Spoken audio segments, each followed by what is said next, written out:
vejiga urinaria. Aquí hay un fondo de saco posterior, que es el fondo de saco de Douglas, y estas, esos, estas son las tubas, aquí están los ovarios, para que tengan una vista interna de cómo se ve. Y se fijan ustedes, lateralmente les he puesto la irrigación, que es rica, muy rica en esta zona, ¿ya? Entonces, en resumen, lo que quiero decir en esta diapositiva, pues, que un útero no gravídico se va a encontrar en la cavidad pélvica, entre la vejiga, en su parte posterior y la parte anterior del recto. ¿Sí? Vamos. En la parte anterior se va a apoyar a través del fondo de saco vesicuterino. En la parte posterior con el fondo de saco rectuterino o fondo de saco de Douglas. ¿Qué es en el fondo de saco de Douglas? Donde se coleccionan líquidos, fluidos, y es donde cuando en las ecografías nos reportan fondo de saco libre o fondo de saco con líquido. Entonces, ojo que es muy, muy importante, ¿ya? Bien, entonces haremos como la última admisión, 2 jóvenes más, y ya no voy a salirme de la clase. Listo. Les agradezco su asistencia a todos y seguimos. Entonces, hemos hablado las relaciones, ¿no es cierto? Hacia adelante, ¿con quién? Vejiga, hacia atrás, con el recto. Es importante porque cuando uno está operando, saber quién es quién, ¿ya? Útero, hemos dicho que es la parte vital, porque en el útero es donde se va a gestar el embarazo. De no haber útero, jóvenes, no hay nada. Entonces es una magia este útero, por al ser un cuerpo muscular, que se va día a día modificando cuando hay embarazo. Entonces el útero es vital. Y por favor, como no han estado en el locutorio de ayer, cuídenlo, ¿ya? Entonces, el útero va a tener 2 partes importantes y vitales. Va a tener un cuello, que es esto, que está comunicado con el exterior, si quieren, con la vagina, y un cuerpo uterino, que es esta parte de arriba, que es donde, aquí es donde se va a desarrollar la gestación, va a crecer un embarazo. ¿Qué dimensiones? Es importante, doctores, que sepan esto. ¿Qué dimensiones va a tener un útero? Ay, perdón. Dimensiones. Que no encuentro mi puntero. Bueno, con esto les iré señalando.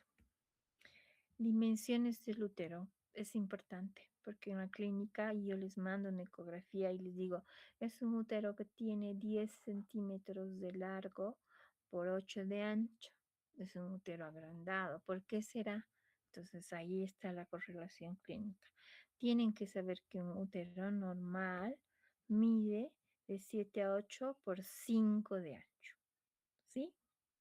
¿Qué es el istmo uterino? Cuando les pregunto, istmo, está en la luna. Istmo es el sitio de unión del cuerpo con el cuello.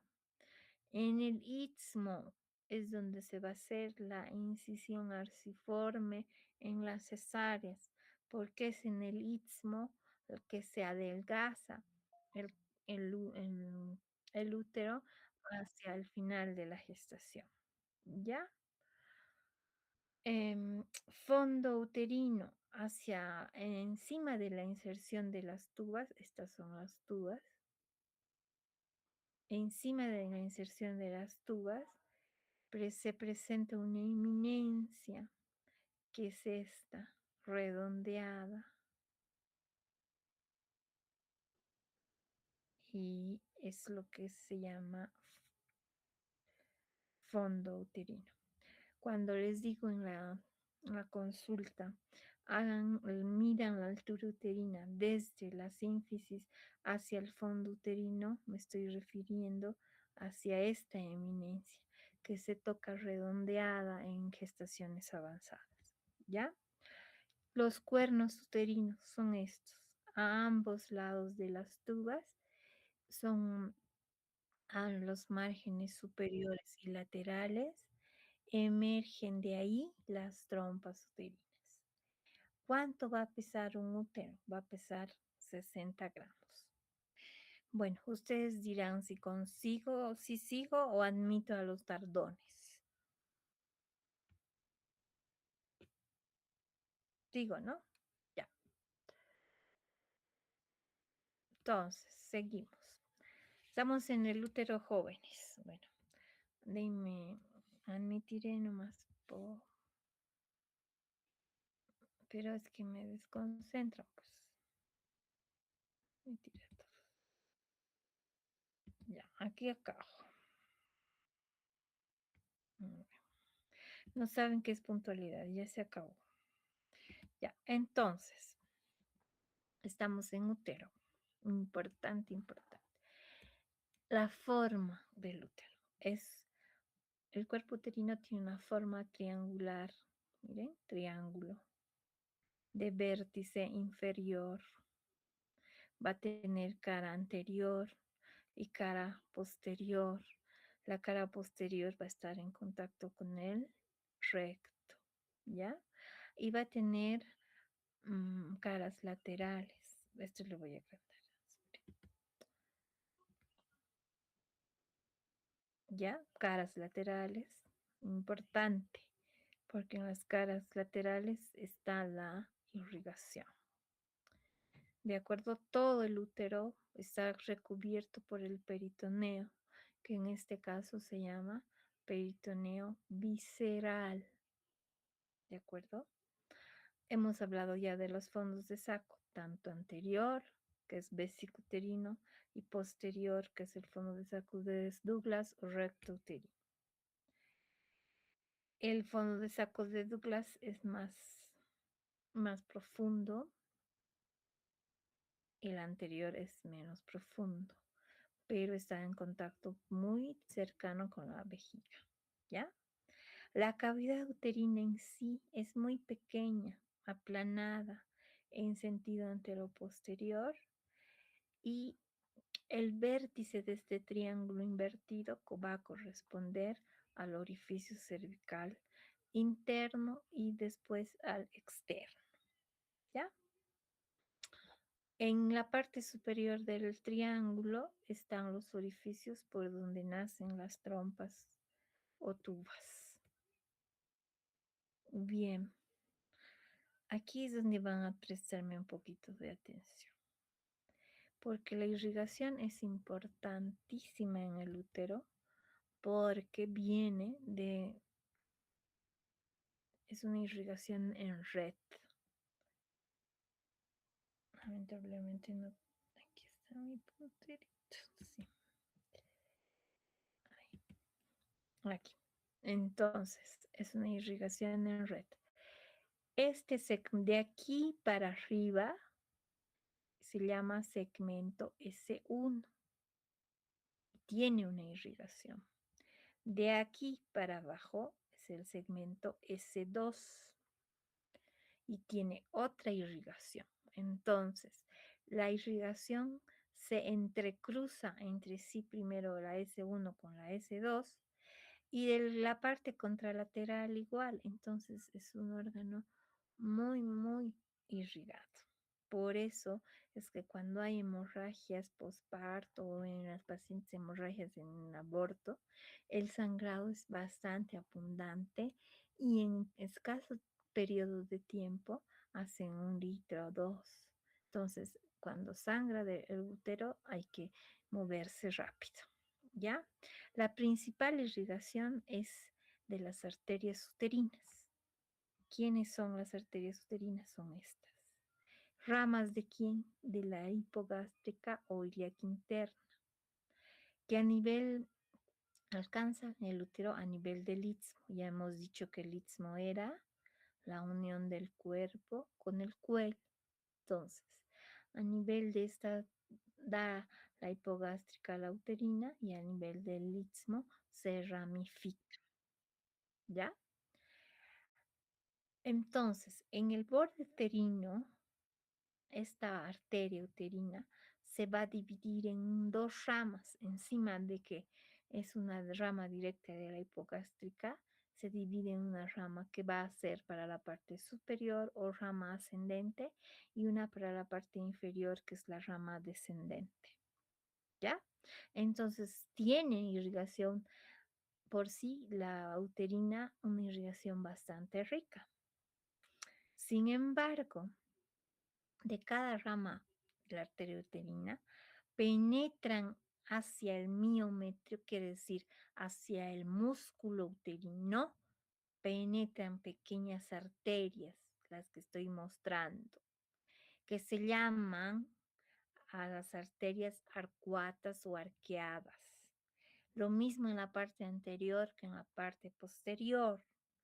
Del lado contralateral igual, entonces forman una red muy importante.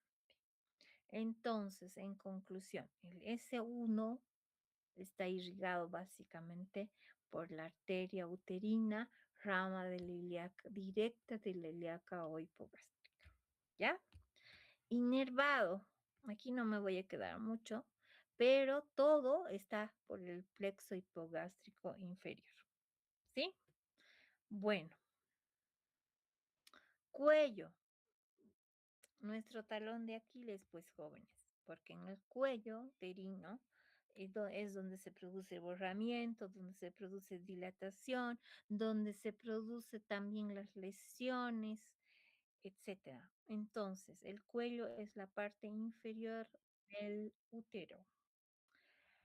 Va a tener dos partes. Es importante la dimensión del cuello, porque cuando hacemos una ecografía midiendo la longitud cervical, obviamente yo tengo que saber que tiene 3 centímetros a 3,5 centímetros. Entonces, esa es la longitud de un cuello normal. Aquellas pacientes que les reportan con cuellos de 2,5, 2,7, tienen cuellos acortados, ¿ya? Entonces, aparte de tiene dos partes el cuello. Una parte que es supravaginal, que es esta, que se va a unir al piso pélvico, que es la parte lateral que estoy mostrando. Y la parte vaginal, aquí está la parte vaginal, que está muy en contacto con la vagina y que tiene a los laterales unos fondos de saco que nosotros llamamos fornix. Estos fondos de saco al hacer tacto vaginal, yo lateralizo mi dedo y logro tocar. Entonces es muy importante. La longitud total de la cavidad uterina del orificio cervical externo, quiere decir de este orificio, hacia el fondo, hemos dicho, hacia el fondo, digamos hasta aquí, antes de hacia el fondo, es de 6 a 7 por 5 de ancho. Unos úteros que miden más de eso son úteros agrandados, que pueden estar agrandados ya sea por embarazo o por alguna patología ginecológica. ¿Ya? El orificio cervical externo, que tantos problemas nos causa. En la nuligesta está cerrado o es puntiforme. En la multigesta es alargado. Algunas veces nos confundimos con dilatación porque puede entrar uno o dos deditos, ¿ya?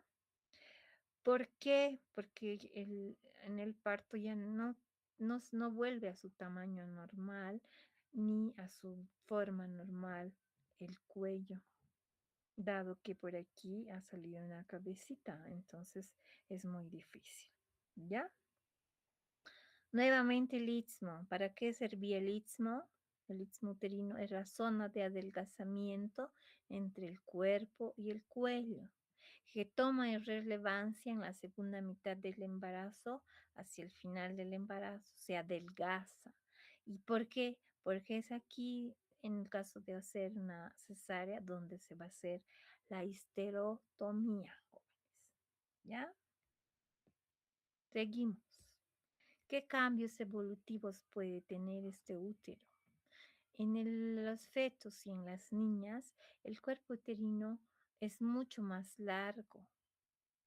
El cuello uterino es mucho más largo que el cuerpo. Ya en la adolescencia y por el influjo hormonal, el útero se engrosa, se alarga y se vuelve piriforme o de triángulo invertido que habíamos visto, ¿no? Y pesan, se fijan ustedes, 20 gramitos en las niñas púberes, pero en las pacientes adultas pesa 60 gramos. Desde entonces su crecimiento va a ser acelerado, ¿ya? Durante la menstruación, el tamaño del útero va a aumentar o se va a engrosar y la vascularización aumenta discretamente o las arterias se engrosan, ¿sí? Por el influjo hormonal también. ¿Qué pasa en la gestación? En la gestación el útero crece día con día, más hacia el final del tercer trimestre, ¿ya? Después del parto va a recobrar su tamaño habitual en un plazo de 30 a 45 días, ¿sí? Ya. ¿Qué pasa? ¿Qué cambios tiene el orificio cervical externo? Hemos dicho, cuando es multípara, se alarga transversalmente después del parto, porque ha dado lugar a una cabecita. Sin embargo, en el periodo posmenopáusico se vuelve un útero pálido, atrófico y duro. Sin embargo, cuando examinamos pacientes jóvenes, vemos un cuello rosado, nacarado, liso. Ese es un cuello uterino sano, doctores. Rosado, nacarado, liso, ese es un cuello sano. El útero no baila en la cavidad pélvica, sino está sujetado, digamos, o está firme gracias a unos ligamentos que son los medios de fijación. ¿Cuál es la posición normal ante versoflexión? Sin embargo, hay otra variedad que es la retroversoflexión, que es un útero caído hacia atrás. Es en aquellas pacientes que tienen retroversoflexión del útero que hay más dismenorreas, porque hay más dificultad de eliminar el flujo menstrual. Los elementos de fijación serían fascia pélvica, el peritoneo, que digamos más que un medio de fijación, lo recubre. Sin embargo, hacia las laterales forma un elemento de fijación que son los ligamentos anchos. ¿Ya? El útero hacia la eminencia superior o al fondo, aparte de la salida de las tubas, tiene otra salida, que es el ligamento redondo, que sí es un medio de fijación. ¿Ya?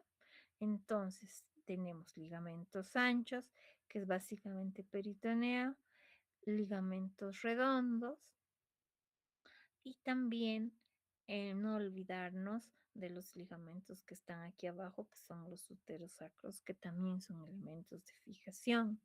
Por los ligamentos anchos o por el peritoneo hacia la parte lateral que hemos hablado, transcurre lo más importante, las arterias uterinas y el paquete vasculonervioso. ¿De acuerdo? Ya. Seguimos. Ovarios. Es también un dolor de cabeza, porque el ovario es muy, muy irrigado y es una parte también fundamental. O sea, todo el equipo tiene una función importante, imprescindible, ¿ya? El ovario se encuentra ubicado en la fosita ovárica, limitada siempre hacia adelante por la hoja posterior del ligamento ancho y por detrás por un relieve que produce el trayecto uretral, o sea, está muy en contacto con el uréter. Es por eso que cuando hay alguna lesión a nivel de ovario, es preferible sacarlo hacia arriba y no trabajar dentro de la cavidad por su conexión tan cercana con el uréter. Bien, es importante que sepan, doctores, qué dimensiones va a tener este ovario, porque todos los días estamos con ecografías. Va a tener 2 de ancho, 1 de espesor y 4 de largo. Entonces, 4-2-1 o 3-2-1 también. Más allá de eso, es un ovario con aumento de tamaño. Aquí me he olvidado colocarles el volumen. El volumen del ovario es 5 ml. Importante, porque cuando nos reportan una ecografía con un ovario de 8 de largo, 2 de ancho y un volumen de 10, algo hay aquí. Entonces tendremos que fijarnos, será una patología quística, que es muy común, etcétera. ¿Ven? Para eso es importante que sepan tamaño ovario. Trompas. Es también vital la trompa y es el órgano que me gusta más porque es un órgano móvil, flexible, pero también muy, muy rico, de muy rica irrigación. Bien, aquí el segmento del ovario y de las trompas cambia su irrigación. Está irrigada por la arteria ovárica, ¿ya? Pero también hay una parte de la arteria uterina. Entre ambas forman una rica red de irrigación. Por eso ambos, ovario y trompa, tienen una irrigación muy importante. Hemos hablado de que la inervación es por el plexo hipogástrico también. Se fijan esta red aquí, cuán irrigado es el útero, y por vasos de grueso calibre que forman una red en todo el aparato reproductor, no solo en ovario, sino en el útero. Segmento S1 irrigado por arteria uterina en una parte, pero en la mayor parte la ovárica hace un papel importante. Vamos a hablar también de la ovárica, que es fundamental. Las ováricas son ramas directas de la arteria aorta abdominal. O sea que se imaginan, el flujo es muy importante que lleva. ¿Ya? Las ováricas están en el trayecto retroperitoneal, llega al polo superior del ovario y dan ramas. Se anastomosan en la parte anterior y posterior. Entonces se fijan cuán irrigado es el segmento S1 por la ovárica ya, casi en su totalidad, y el S2 por la uterina. ¿Sí? El drenaje venoso por las venas ováricas, que forman un plexo cerca del hilio ovárico, todo esto un plexo de drenaje. Bien, sigamos. Drenaje linfático, es importante que sepan alrededor de la arteria ovárica, porque en algunas cirugías oncológicas hacen la adenectomía o linfadenectomía de los ganglios periováricos de la arteria ovárica y también de los aórticos laterales. Inervación, fibras eferentes de 10 de 11 parasimpáticas. Ya, aquí nos quedaremos. Entonces, segmento S1 dada por la arteria ovárica, que había sido rama directa de la aorta, ¿cierto? La ovárica da ramas ováricas que hacen una red. También la ovárica da ramas tubáricas que hacen una irrigación envolvente. ¿Sí? Hacia abajo del S2 está dada por la arteria uterina, que es rama de la hipogástrica o ilíaca interna. La arteria uterina irriga porción superior de la vagina, todo el cuello uterino, ¿de acuerdo? Y también hay una rama de la vaginal ascendente, que es rama de la, no es rama de la uterina, sino del plexo pudendo o de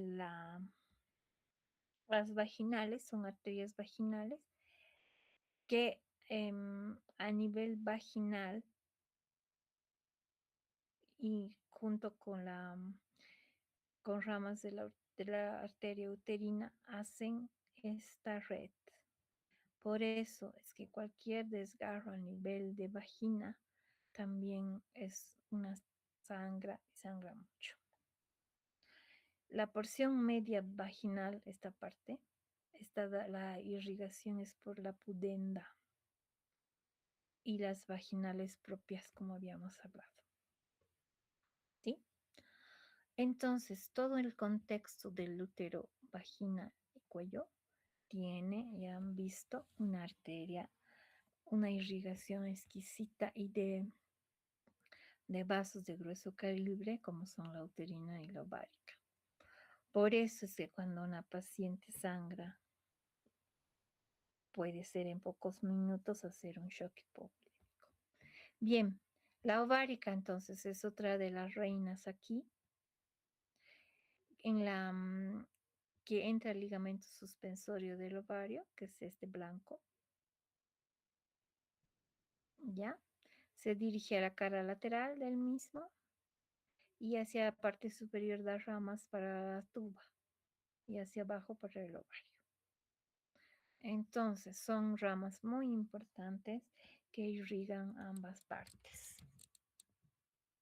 Bien, genitales externos, y aquí no los voy a cansar mucho, ya hemos repetido: monte de Venus, labios mayores, menores, clítoris, uretra, glándulas de Skene.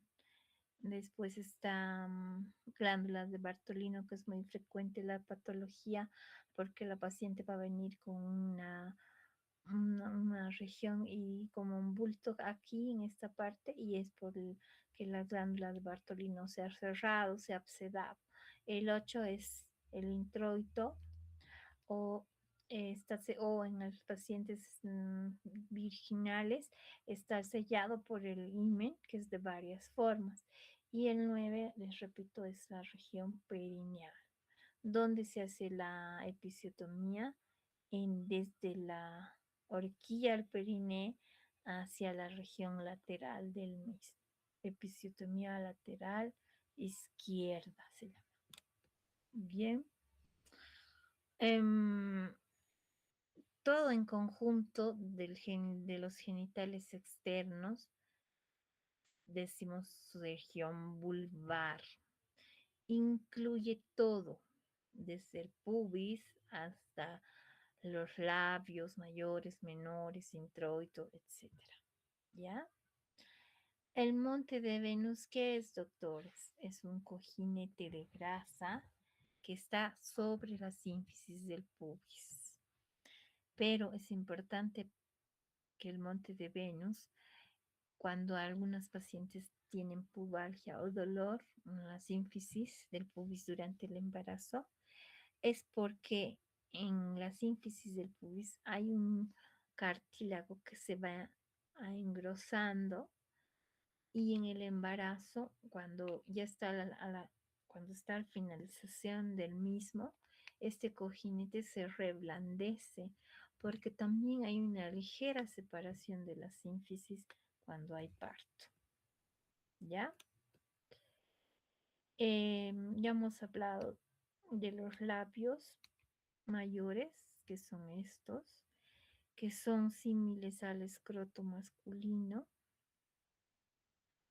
Aquí en los labios mayores, muy escasa patología, más que de donde emergen los vellos, ¿no? Y algunas veces ahí se hacen foliculitis, etcétera. El plexo venoso se observa bien rico en las pacientes que están embarazadas. Entonces, labios mayores. Estos de aquí mucosos son los menores. Los labios menores, estos repliegues mucosos cambian de color y se unen en la parte superior por el frenillo clitorideo y prepucio del mismo. Hacia la parte posterior, hacia aquí, forman lo que les decía antes, la horquilla perineal, la horquilla. Y además, en estos labios menores hay una rica terminación nerviosa. Y de aquí a acá es la episiotomía lateral izquierda. Entonces también, y aquí es donde están las glándulas de Bartholin, y la patología muy frecuente es el absceso. Bien, clítoris, ya hemos hablado, tiene un capuchón, un prepucio también ricamente irrigado, tienen los bulbos vestibulares que corresponden a cuerpos esponjosos, es decir, que es un homólogo del pene masculino.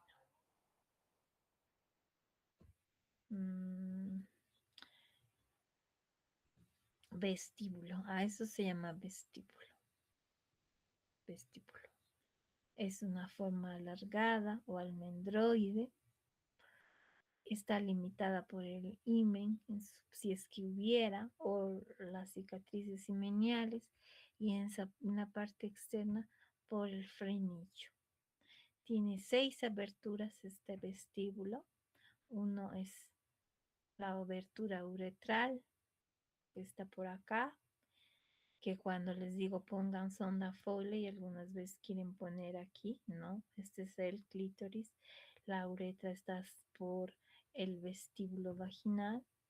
Después la vagina en sí, las glándulas de Bartolino hacia lateral, las glándulas de Skene hacia arriba, a ambos lados de la uretra.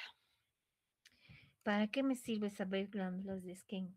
Doctores, en las glándulas de Skene, cuando la paciente tiene alguna infección vaginal, uno hace una expresión, las glándulas de Skene van a vertir ya sea material purulento o seroso, y de ahí yo tomo cultivo. Es muy frecuente que las glándulas de Skene se inflamen en una patología común que se llama gonorrea. Por eso es importante, cada rato les repito. ¿Ya? Irrigación. Está todo esto básicamente por la arteria uterina, pero más por las vaginales. Sin embargo, no les resten importancia a las hemorroidales, porque es hacia atrás, su irrigación es para posterior, y las pudendas y el plexo pudendo, el nervio pudendo, irriga las caras laterales.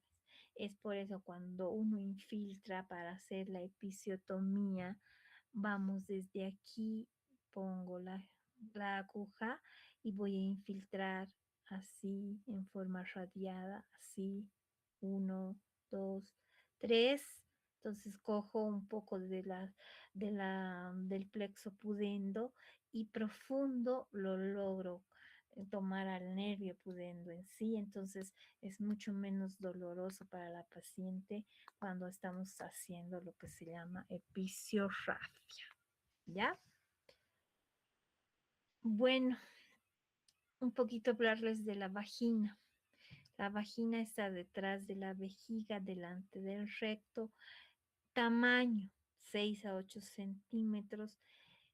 Es importante que es saber que la vagina es amplia, es elástica, porque si nos encontramos frente a una pared, una vagina rígida, dura, ese parto no se va a producir, ¿de acuerdo? Hacia atrás, hacia el fondo de saco de Douglas, fondo de saco anterior y también la vagina tiene paredes laterales. Bueno, jóvenes, ya no los canso más. Todo esto es sacado de acá, del Pérez. Denle una leidita, sobre todo a la irrigación y la inervación. Irrigación sobre todo, porque es muy importante en un trabajo de parto cuando hay alteraciones hemorrágicas o alteraciones del tono. ¿Alguna pregunta, jóvenes? Estoy presta a oír. Si no hay preguntas, les agradezco mucho su asistencia y me excuso una vez más por motivos de salud que la clase no ha sido eh, personal o cómo se llama, en la donde hacen nuestra auditorio. ¿Alguna pregunta, por favor? Ya, jóvenes, les he recomendado, vuelvo a decirles, que estos temas son muchos y vienen de todo lado, entonces tema, estudienlo, estudien del libro, porque los slides yo los puedo pasar, pero son una guía nada más. Tienen que estudiar un poquito del libro, ya que las preguntas serán de ahí. Gracias, jóvenes. Este fin de semana, arduo fin de semana, porque van a ponerse al día en sus apuntes, leer sus temas, ¿sí? Ordenarse, porque ya empezó el año, jóvenes. Gracias y con buenas tardes, jóvenes.